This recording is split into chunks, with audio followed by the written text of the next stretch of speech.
जय श्री कृष्णा। राधे राधे। श्री गीता जी का 8वां अध्याय सुना रहे। कोई भूल हो तो माफ करना। अर्जुन ने कहा, हे पुरुषोत्तम, ब्रह्मा क्या है? अध्यात्मक किसको कहते हैं? अधिभूत क्या है? और अधिदेव क्या कहलाता है?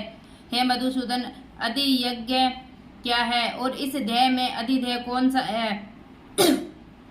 मरने के समय में स्थिर चित्त वाले लोग तुमको कैसे जान जाते हैं? श्री कृष्ण भगवान बोले, जो अक्षर अविनाशी है और परम श्रेष्ठ है वही ब्रह्मा है। प्रत्येक वस्तु का स्वभाव अध्यात्मक कहलाता है और समस्त चराचर की उत्पत्ति करने वाला जो विसर्ग है वही क्रम है। जो ध्येय आदि नाशवान वस्तु है वही अधिभूत कहलाती है। विषय रूप से जो विराट पुरुष है वही अधिदेव है। और हे पुरुष में श्रेष्ठ, इस ध्येय में ही अधियज्ञ हूँ। अंत काल में जो मेरा ध्यान करता हुआ शरीर त्यागता है वह निसंदेह मेरे शरीर को पाता है। कुंती पुत्र, अंत समय में मनुष्य जिस वस्तु का स्मरण करता हुआ शरीर त्यागता है वह उसी को पाता है। इस कारण तुम सदैव मुझ ही में मन को लगाकर मेरा स्मरण करते हुए संग्राम करो। तुम निसंदेह मुझको आ मिलोगे। हे पार्थ, अभ्यास रूप योग से युक्त हो।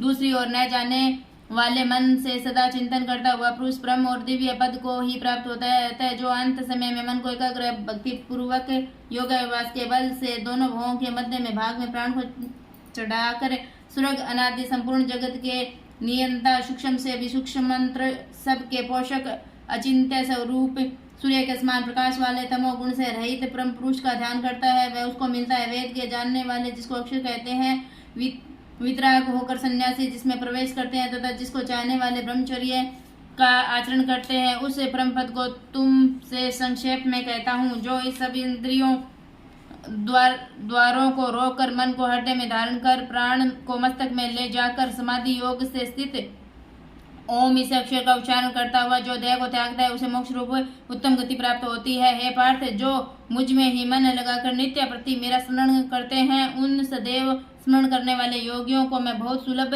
रीति से प्राप्त होता हूँ। मुझको प्राप्त होने पर परम सिद्धि को प्राप्त करने वाले महात्मा गण फिर यह जन्म नहीं धारण करते जो नाशवान और दुख का घर है। हे अर्जुन, ब्रह्मा लोक पर्यंत जितने लोग हैं वहां से लौटना पड़ता है, परंतु मुझ में मिलने से फिर जन्म नहीं होता। 1000 महायुगों का एक दिन होता है और 1000 महायुगों की एक रात्रि ब्रह्मा की होती है। जो उन बातों को जानते हैं वह सब ज्ञाता है। ब्रह्मा का दिन होने पर अव्यय से सब व्यक्तियों का उदय होता है और रात को उसी में लय होता है। हे पार्थ, समस्त चराचर वस्तुओं का ये समुदाय दिन में बार बार उत्पन्न होकर रात्रि के आगमन में लीन हो जाता है। इस व्यक्त से परे दूसरा सनातन अव्यक्त है जो इन सब के नष्ट होने पर भी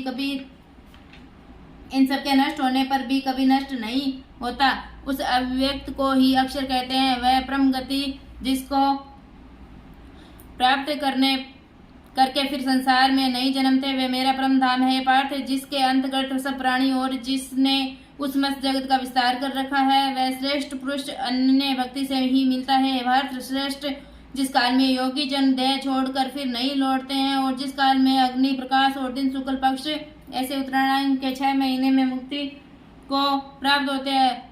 धूम्र रात कृष्ण पक्ष दक्षिणायन के 6 महीने इनके मध्य गमन करने वाले चंद्रमा की ज्योति को पहुंचते हैं और लौट आते हैं। संसार को नित्य चलाने वाली शुक्ल और कृष्ण नाम की 2 गतियां है। एक से आने पर लौटना पड़ता है और दूसरी पर फिर लौटना नहीं होता है। पार्थ, योगी इन दोनों गतियों का तत्व जानता है, इसी से मोह माया नहीं पड़ता। अतः हे अर्जुन, तुम सदा योग युक्त को वेद, यज्ञ, तप और दान से जो पुण्य फल बतलाए गए हैं योगी उन सब के अधिक ऐश्वर्य प्राप्त है और सर्वोत्तम आदि स्थान पाता है। श्री मद भगवद गीता सुपनिषद ब्रह्मा विद्या योग शास्त्र श्री कृष्ण अर्जुन संवादे अक्षर ब्रह्मा योगो नाम 8वां अध्याय समाप्त। गीता जी का 8वां अध्याय समाप्त। 8वें अध्याय का मातम।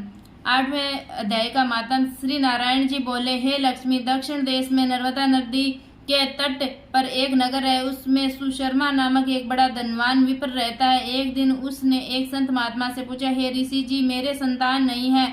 तब ऋषिवर ने कहा, तू अश्वमेघ ये कर, बकरा देवी को भेंट चढ़ा, देवी तेरे को पुत्र देगी। तब उसने यह करने को एक बकरा मोल लिया, उसको स्नान करा के मेवा खिलाए। जब उसको मारने लगा तब बकरा वह कह शब्द करके हंसा। तब ब्राह्मण ने पूछा, बकरे तू क्यों हंस रहा है? तब बकरे ने कहा, पिछले जन्म में मेरे भी संतान नहीं थी। तब एक ब्राह्मण ने मुझे भी अश्वमेध करने को कहा था। मैंने सारी नगरी में बकरा ढूंढा, परंतु बकरा हाथ न लगा। ढूंढते ढूंढते एक बकरी का बच्चा दूध पीता मिला। उस बच्चे समेत बकरी को मोल ले लिया। तब उसको बकरी के स्तन से छुड़ाकर यज्ञ करने लगा। तब बकरी बोली, अरे ब्राह्मण, तू ब्राह्मण नहीं जो मेरे पुत्र को होम में देने लगा है, तू महापापी है। क्या ये है कभी सुना है कि प्रिय पुत्र को मारने से किसी ने पुत्र पाया है? तू अपनी संतान के लिए मेरे पुत्र को मारता है। वह बकरी बहुत ही कुछ कहती रही, पर मैंने होम किया। तब बकरी ने श्राप दिया कि तेरा गला भी इसी भांति कटेगा। ऐसा श्राप देकर वह बकरी तड़प तड़प कर मर गई।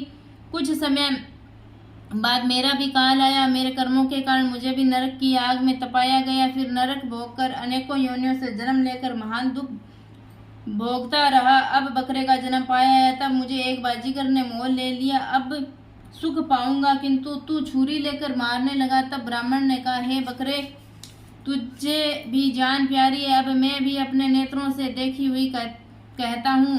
कुरुक्षेत्र में चंद्र सुशर्मा राजा स्नान करने आया। उसने ब्राह्मण से पूछा, ग्रहण में क्या दान करूं? उसने कहा, हे राजन, काले पुरुष का दान कर। तब राजा ने काले लोहे का पुरुष बनवाया और नेत्रों की जगह लाल जड़वा सोने के आभूषण पहनाकर तैयार किया।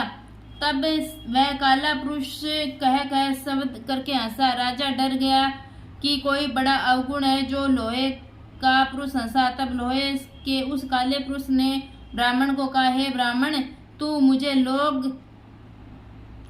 तब ब्राह्मण ने कहा, तू मुझे लेगा? तब ब्राह्मण ने कहा, मैंने तेरे शरीर के कई पचाए हैं।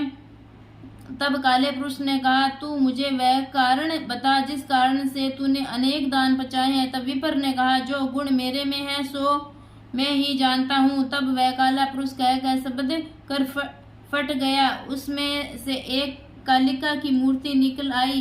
तब विपर ने श्री गीता जी के 8वें अध्याय का पाठ किया और उस कालिका की मूर्ति ने सुनकर दया पलटी। जल की अंजलि भर के उस विपर ने मूर्ति पर जल छिड़का। जल के छिड़कने से तत्काल उसकी देव देह पाई, विमान पर बैठकर वैकुंठ को गई। तब राजा ने कहा, तुम्हारे में भी कोई ऐसा गुण है जिसके शब्द से मैं भी अदम देह से मुक्ति पाऊं? तब उस विप्र ने कहा, मैं वेद पाठी हूँ। उस नगर में एक साधु भी गीता पाठी था, जिससे 8वें अध्याय का पाठ सुनकर राजा की देह पलटी।